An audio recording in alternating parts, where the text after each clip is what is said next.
We're here in the product development stage of startup tactics. We've developed the product roadmap so we know what we're going to build, and we've done some early design to figure out what this product's going to ultimately look like. The next step in the product development stage is to go and actually do some user testing. User testing is going to help us figure out how we need to revise the design before we go to engineer it. This is in many ways a continuation of the market testing that we did back when we did our market research, and that's tactic number 3. Primary market research and user testing. User testing is a form of primary market research, and we need to continually run user testing studies. So the first part of this process is to source participants. We need to get people who match our criteria, our end users, our demographics, psychographics, proxy products to visit the same watering holes, who we can then run our user testing studies with. These are going to be the individuals who we put that design in front of. Next, once we have those people lined up, we want to begin building a script. That script is going to be similar to an interview script that you use as you conduct primary market research. However, it might be slightly different. How?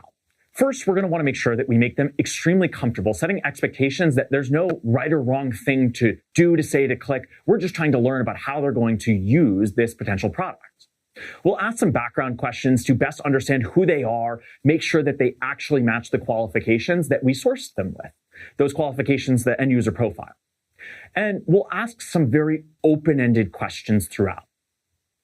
We'll give them the product, whether that's the design, a sketch, a low fidelity or a high fidelity mock-up, or later on in the process, a fully developed engineered product.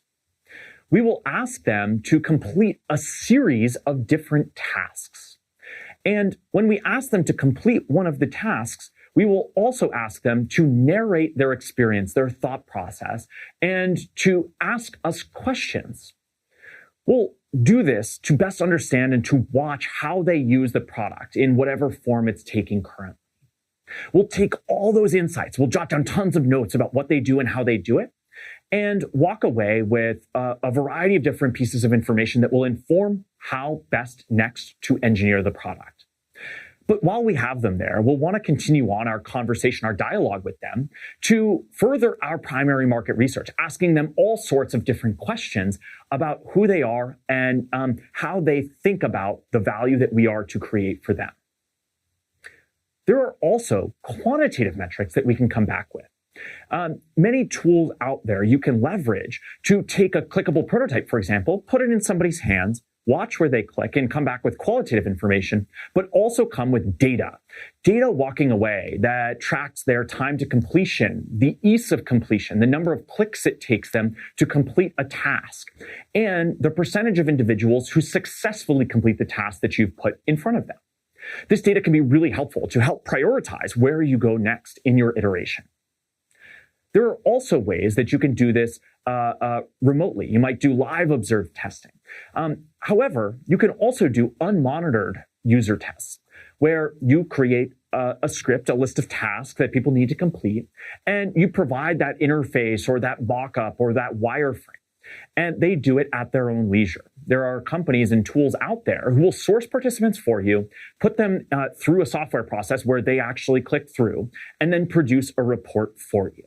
I recommend a combination of both live observed testing with people you're talking to and unmonitored user tests, which you can do at larger scale and potentially more efficiently as well.